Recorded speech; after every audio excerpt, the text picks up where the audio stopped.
Your Labrador could probably outperform 90% of dogs on the planet, and you'd never guess it from the way it begs for scraps at dinner.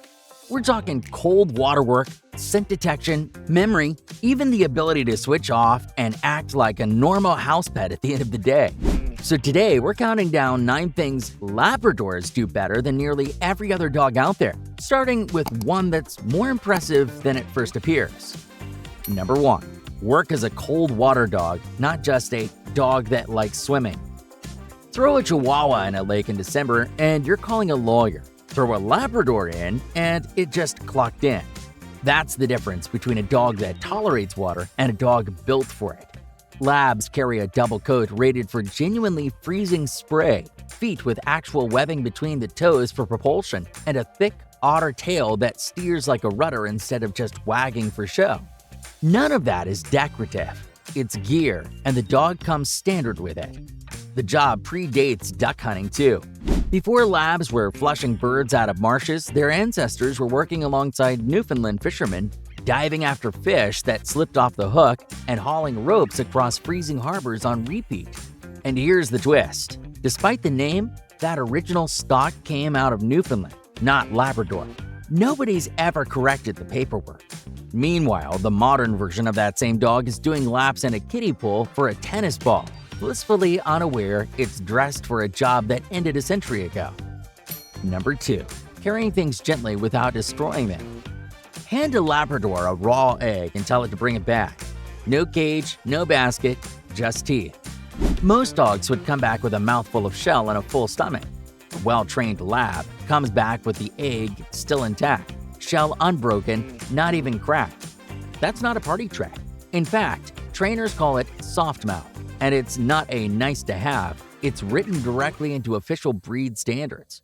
The dog isn't just supposed to retrieve. It's supposed to retrieve something and hand it back exactly as it found it. Gun dog owners talk about this constantly because it's a real skill that takes real training. A dog has to learn to hold something firmly enough not to drop it, while staying loose enough not to crush it, all while running full speed and buzzing with excitement. Most dogs treat their mouth like a set of pliers. A lab treats it like tweezers, which is why your lab can grab a full water bottle off the counter and hand it back to you completely intact, cap still on, not one tooth mark anywhere. Number 3. Mark where things fall and remember. 2 ducks go down. One's dead, one's wounded and swimming for it. The handler sends the lab after the wounded bird first. That one's trying to escape. The dead one can wait because, well, it's not going anywhere. But here's the impressive part. This isn't the nose doing the work. It's the eyes and the memory clocking the exact spot where the second bird landed, then filing it away while the dog does something completely different for the next few minutes. In fact, trainers call the escalated version of this drill a memory bird. 3 birds go down, the dog grabs the closest one, then gets sent back for one it saw fall minutes earlier. No hints or do-overs. Most people lose their car in a parking lot after 20 minutes. A lab does this soaked, mid-hunt without blinking. And you know what's scary? That same lab right now is using this exact skill to remember which kitchen cabinet the treats live in. Number 4. Turn food motivation into useful training power. How many treats does it take before a lab stops caring? Trick question. There is no number. 50 reps in, they still act like the sight of kibble is brand new information. Most owners treat this as a flaw, something to manage around mealtime and countertops. Professional trainers see it completely different. A reward system only works if the dog actually wants to keep earning it, and plenty of breeds check out after a dozen reps, bored of the same payout. Labs don't. That single trait, reliable and repeatable motivation, is worth more to a trainer than raw intelligence. It's also why food-driven dogs dominate fields like detection work and service training, where a handler needs hundreds of clean repetitions and zero attitude about running through them. Loyalty gets a dog through one good session, but appetite gets it through a career.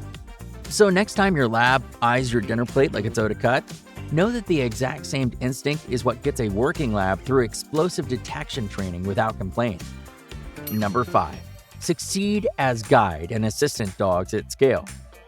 Somebody looked at a dog that would do literally anything for a piece of chicken and decided that dog should be trusted with human life. Somehow, it worked. Guide Dogs UK says over 60% of its working guide dogs are Labrador and Golden Retriever crosses. Canadian guide dogs checked separately and landed on the same breeds. 2 countries, 0 coordination, same answer. If a life's on the line, get a lab. The training is brutal. One study followed over 2,000 dogs across labs, Goldens, German Shepherds, and mixes, and barely half graduated. German Shepherds washed out most, usually for being too independent for work that demands total deference. Guide work needs a dog calm in chaos, friendly in crowds, and able to walk past a dropped hot dog without flinching. That's the real trick. The same appetite that makes a lab beg at the table is the exact instinct trainers spend months rewiring to total self-control, until begging turns into walking straight past temptation like it isn't there. Number 6. Work around strangers without turning suspicious or fragile. Friendly is easy. Any dog can fake friendly for 5 minutes at a party.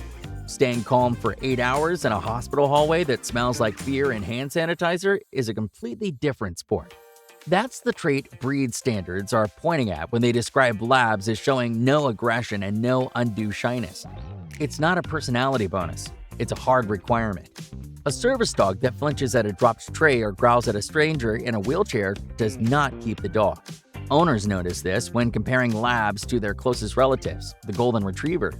Goldens tend to run softer, more sensitive to noise, quicker to get overwhelmed in real chaos.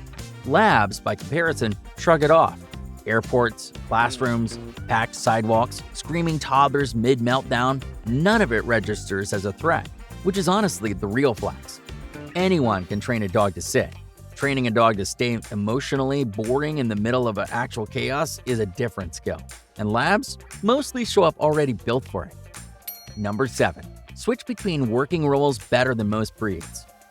Most working dogs get one job for life. A Labrador's resume reads like it's already through 4 career changes, and it's not done yet. It started hauling nets for Newfoundland fishermen, grabbing catches that slipped off the hook.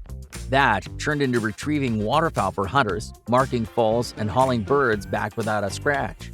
Somewhere along the way, somebody realized the same dog could guide a blind person through a crosswalk just as easily as it guided a hunter through a marsh. Then the resume kept growing. It does therapy work, calming a kid down before surgery.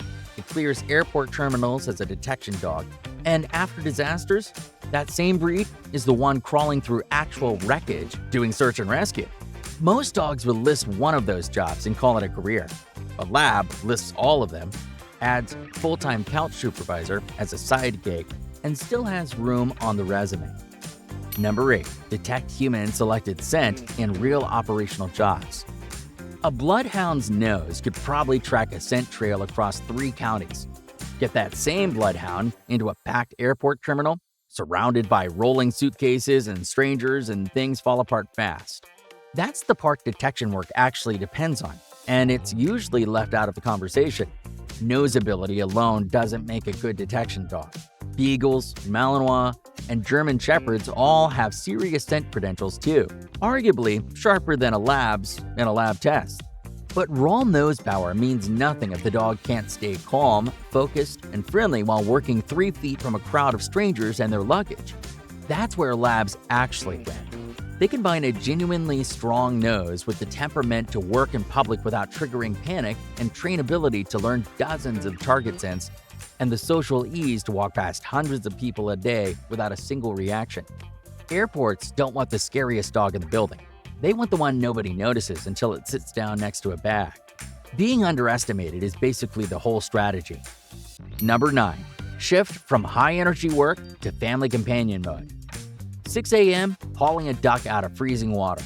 6 p.m., passed out on a kid's bed, snoring louder than the vacuum. Same dog, same day. That flip is the hard part, and it's the one nobody puts on a highlight reel. Plenty of breeds go hard. Fewer breeds can go hard, then come home and downshift completely. No wound-up energy bouncing off the walls at 9 p.m. A lab can retrieve for 6 hours and still fall asleep in the middle of a living room like nothing happened. That balance, hardworking enough to have a job and calm enough to live in an ordinary house, is a big part of why the Labrador held the title of America's most popular dog for 31 straight years, longer than any other breed before finally losing the top spot to the French Bulldog. Because a great working dog matters, but a dog that can go from a marsh to a couch without missing a beat is the one that ends up sleeping at the foot of the bed. Hey, if you enjoyed this, you'll probably love this video here. And if you hit subscribe, I'll donate a meal to a rescue dog on your behalf.